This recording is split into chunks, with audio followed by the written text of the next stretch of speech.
देखो example number 30 देखो आप कैसे करेंगे, सिंपल है, आपको समझना ही है। कह रहा है write the set of all integer whose cube is an even integers. इसका क्यूब क्या हो, इवन इंटीजर्स हो। अगर मान लो आपको भी पता है कि कह रहा है, क्वेश्चन कह रहा है write the set of all integer whose cube is an even integers. Cube of even integers. अब कह रहा है क्यूब करना है, हमको क्या करना है, क्यूब करना है, ठीक। वो भी किसका, इवन इंटीजर का, इवन, ठीक। अब आप बताइए इवन नंबर पहले क्या होते हैं, आप ये बताइए मुझे। तो इवन नंबर जो मैं बात कर लेता हूँ होते हैं 2, 4, 6, 8, 10, 12, 14, 16, 18 डॉट डॉट होते हैं। अब कह रहा है इसका क्यूब करो। अब एक बात बताओ, 2 का आप क्यूब करोगे तो कितना आ जाएगा, 8 आएगा, ठीक। 4 का क्यूब करेंगे आप 64 आ जाएगा, ठीक। 6 का क्यूब करेंगे आप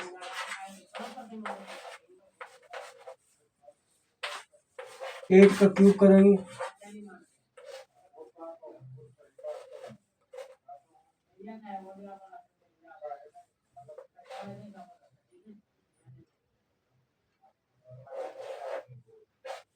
ठीक 512 हो जाएगा। अब देखो ये नंबर कैसे हैं, इवन है, ये भी इवन है, ये भी इवन है, ये भी इवन, तो ये सब क्या है, इवन ही तो आ रहे हैं ना। तो ये हमारा स्टेटमेंट कैसा है, सच है। अगर हम मान लो किसी भी इवन नंबर का अगर हम क्या करते हैं, क्यूब करते हैं, किसी भी इवन नंबर का यदि हम क्यूब करते हैं, तो अगर हम देखेंगे, तो अगर हम इसको सेट्स में लिखेंगे तो समझो तब भी हमें वो क्या मिल रहा है, इवन ही मिलता है, ठीक। तो आप इसको लिख सकते हैं कि मान लो कह रहा write the set of all integer whose the cube of even integers. तो अगर आप इसको सेट बिल्डर फॉर्म में लिखना चाहते हो तो आप इसको इस तरीके में लिख सकते हो। ये तो समझ में आ गया होगा ना। देखो कैसे लिखोगे सेट बिल्डर फॉर्म में। ये भी ठीक है, आंसर आपका है, डॉट डॉट डॉट डॉट करके ये भी नोट कर सकते हो। देखो दोनों एक बार फिर से लिख देते हैं अगर आपको लिखना चाहिए। पहला तो हम लिख देते हैं रोस्टर फॉर्म में लिख देते हैं। तो रोस्टर फॉर्म में अगर आप लिखना चाहते हो तो देखो किसी भी इवन का अगर आप क्यूब करते हैं तो कितना आ जाता है, 2 का 8, 3 फिर 4 का 64, 5 का 4 2 का किया 2 या 48, 4 का किया 216, ठीक। फिर 512 इस तरीके से आता, इस तरीके से आप डॉट डॉट करके आप लिख सकते हो। ये तो आपका रोस्टर फॉर्म हो गया, ठीक, रोस्टर फॉर्म।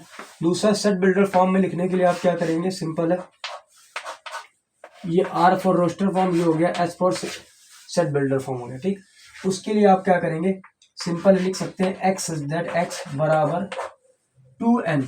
क्या लिख सकते हैं, 2n का क्यूब या 2n such that n belong to n बराबर 2n सच दैट, ठीक, 2n such that n belong to z, ठीक। ये होता है ना।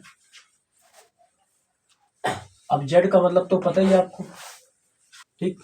z का मतलब तो पता ही, integers, positive integer negative integers पढ़ाया था है ना, z का मतलब, ठीक। अब अगला देखो, तो इस तरीके से आप लिख सकते हो x सच दैट बराबर 2n या such that n belong to z, ठीक। ये रोस्टर फॉर्म में ऐसे इस तरीके से डट डट तक दर्शा सकते हो कि किसी भी इवन नंबर का जब हम क्यूब करते हैं तो हमें किस तरीके से मिलेंगे, इस तरीके से आंसर मिलेगा, ठीक है। अब देखो आगे क्या कह रहा है, क्वेश्चन नंबर 30 के बाद चौथा,